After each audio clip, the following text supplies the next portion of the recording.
ممکن ہے امریکہ اسرائیل ایران جنگ میں شامل ہو جائے ٹرمپ امریکی صدر ڈونلڈ ٹرمپ نے امریکی ٹی وی کی سینئر صحافی ریچل اسکاٹ سے آف کیمرہ گفتگو کرتے ہوئے کہا کہ یہ ممکن ہے کہ ہم ایران اور اسرائیل کی اس لڑائی میں شامل ہو جائیں، لیکن انہوں نے ساتھ یہ بھی واضح کیا کہ اس وقت امریکہ کسی فوجی کارروائی میں ملوث نہیں ہے۔ ٹرمپ نے اس بات پر آمادگی ظاہر کی ہے کہ ایران اسرائیل جنگ میں روسی صدر ولادیمیر پوٹن اگر ثالثی کا کردار ادا کریں تو وہ اس کے لیے کھلے دل سے تیار ہیں۔ امریکی صدر نے بتایا کہ ایران کے جوہری پروگرام پر مذاکرات جاری ہیں اور ان کے بقول اب جب کہ ایران اور اسرائیل کے درمیان شدید فضائی حملے ہو رہے ہیں، ایران ممکنہ طور پر معاہدے کے لیے زیادہ آمادہ ہوگا۔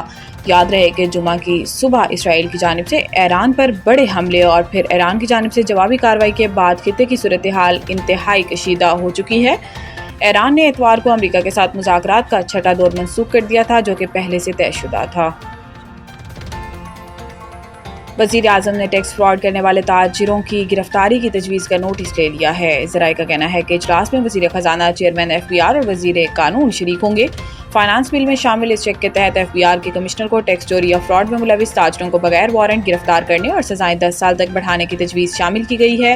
تاجر تنظیموں اور بزنس کمیونٹی نے اس مجوزہ اختیارات پر سخت تحفظات کا اظہار کیا۔ پاکستان بزنس کونسل نے وزیر اعظم کو باقاعدہ خط لکھ کر ایف بی آر کے اختیارات پر نظر ثانی کا مطالبہ کیا تھا۔ خط میں کہا گیا تھا کہ یہ اقدام کاروباری فضا کو برباد کرنے کے مترادف ہوگا۔ علاوہ ازیں قومی اسمبلی کے اجلاس میں پیپلز پارٹی کے رہنما عبدالقادر پٹیل نے فائنانس بل میں شامل ان شقوں پر شدید تنقید کی۔ قومی اسمبلی کے اجلاس میں خطاب کرتے ہوئے ان کا کہنا تھا کہ پیپلز پارٹی عوامی مفادات کے خلاف کسی شے کی حمایت نہیں کرے گی۔ انہوں نے کہا کہ یہ بجٹ ٹیکس وصولی نہیں بلکہ بھتہ گیری لگتی ہے۔ ایران میں پھنسے پاکستانی طلباء و طالبات کا قافلہ وطن واپسی کے لیے روانہ۔ پاکستانی سفیر مدثر ٹیپو نے بتایا کہ تہران میں قائم پاکستانی سفارت خانہ اپنے شہریوں کو ہر ممکن سہولت اور تحفظ فراہم کرنے کے لیے بھرپور اقدامات کر رہا ہے۔ موجودہ کشیدہ حالات کے تناظر میں پاکستانی سفارتی عملے کی سرگرمیاں تیز کر دی گئی ہیں تاکہ ایران میں موجود تمام پاکستانی بحفاظت وطن واپس آ سکیں۔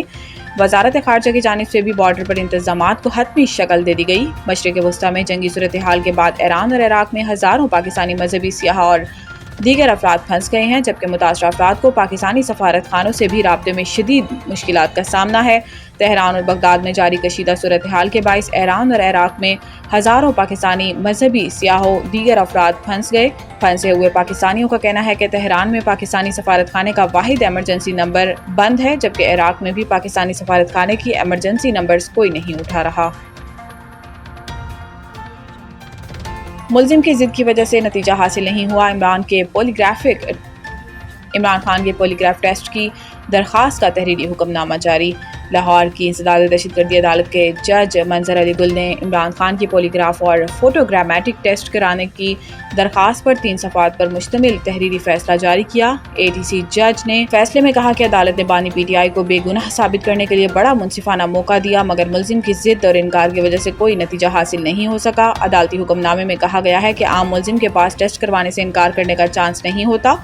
ملزم نے نہ صرف ٹیسٹ کروانے سے انکار کیا بلکہ تفتیشی ٹیم سے بھی نہیں ملا۔ عدالت یہ قانونی نقطہ سمجھنے سے قاصر ہے کہ تفتیش کس طرح مکمل کی جائے۔ اے ٹی سی جج نے فیصلے میں کہا کہ ظاہر ہوتا ہے کہ بانی پی ٹی آئی تفتیش ٹیم سے تعاون نہیں کیا۔ تفتیشی افسران تفتیش کو ٹیکنیکل گراؤنڈز پر مکمل کریں۔